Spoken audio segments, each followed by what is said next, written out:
Listo. Ahora vamos a ver cómo se calcula el campo magnético. Experimentalmente se ha deducido esta fórmula. Dice que experimentalmente se comprueba que los campos magnéticos son producidos por un número enorme de partículas con carga en movimiento. Esta palabra importante, siempre lo voy a repetir, que se desplazan como una corriente. Exacto. En un cable conductor hay corriente. Los experimentos han demostrado que la magnitud del campo magnético generado por una carga en movimiento a una distancia r es proporcional a la carga q, proporcional a la carga, y a la inversa de la distancia al cuadrado, y a la rapidez de la partícula, obviamente porque la partícula está en movimiento, multiplicado por el seno del ángulo que forma la rapidez y la distancia. Rapidez y la distancia. Es importante identificar ese ángulo. Ángulo entre la rapidez y la distancia. Ya, a partir de eso, la distancia de la partícula al punto en el que deseamos calcular el campo magnético y por último, su dirección siempre es perpendicular a la velocidad de la partícula. Así, mira. Tienes una partícula acá, está moviéndose con una velocidad v, y tú quieres calcular el campo magnético que produce en este punto P. Entonces, acá se va a producir una cierta distancia, ¿sí? Acá va a haber una distancia, R. Acá se va a formar este ángulo. Este es ese ángulo, ¿ya? El campo magnético, como tú sabes, se va a formar de manera circular alrededor de esta partícula. ¿Sí? ¡Wow! Es como si a su alrededor hubiera así cosas círculos tipo serpentina. La acompaña. Y de ahí sale esta fórmula para calcular la magnitud del campo magnético, donde mu sub 0 es una permitividad, la cual es 4pi por 10, permitividad 4pi por 10 a la menos 7, por carga por velocidad por seno del ángulo entre la distancia al cuadrado. Aquí está la fórmula. Esta fórmula parte de un producto vectorial. Lo que te he mostrado antes es el módulo, pero este es ya un producto vectorial. Este es el vector campo magnético. Acá te muestro cómo calcular la magnitud. Acá lo he explicado bien, magnitud del campo magnético. Pero esto en sí es un vector. El campo magnético es un vector.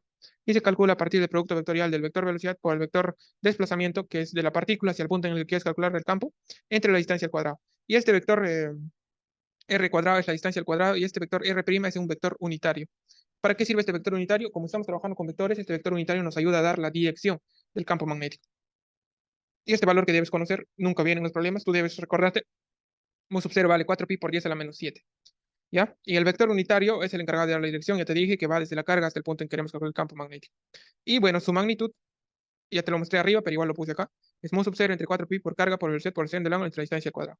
Es en magnitud. Ahora, en todos los puntos paralelos de la velocidad de la partícula, el campo magnético es igual a 0. Esto es importante, ¿ya? Mira, quiero que prestes atención acá. Tú tienes una partícula que está moviéndose, pero esta partícula va con una velocidad v. Tú estás calculando el campo magnético en este punto P. Este ángulo es forma teta. Ahora, ¿cuándo el campo magnético es nulo? Ahora vamos a analizar cuándo es eso.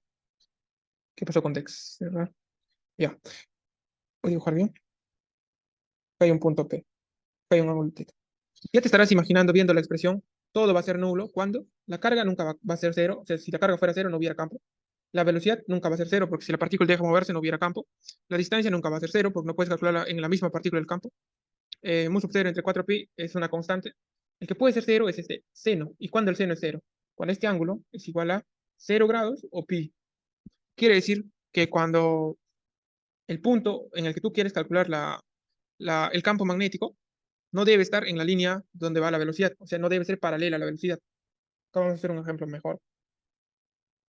Si la velocidad tiene esta forma, esta dirección, hacia allá, se está desplazando en esta parte. Si tú quieres calcular el campo magnético en este punto, por ejemplo, este va a generar campos magnéticos circulares, así. Ahora, para calcular el campo magnético acá, lo que debes hacer es agarrar una distancia r y decir, el campo magnético va a ser igual a mu sub 0 entre 4pi por carga, por velocidad, por el seno de 0 grados, ¿sí o no? Porque son paralelos. Por seno de 0 grados o pi, entre r cuadrado. En ese caso, todo se va a hacer cero, porque seno de 0 es 0, y todo eso es un producto, y todo se va a hacer cero. Entonces, el campo magnético es nulo siempre en la línea de donde se mueve la partícula. Donde está la partícula en toda su línea, o sea, paralela a ella, el campo es nulo. ¿Y cuándo es máximo? Cuando tú quieres calcular el campo magnético, por ejemplo, acá en P. O sea, P'. Acá el ángulo es pi medios o 90 grados. Ahí el campo magnético es nulo. Y cuando es 90 grados, el campo magnético es igual al máximo.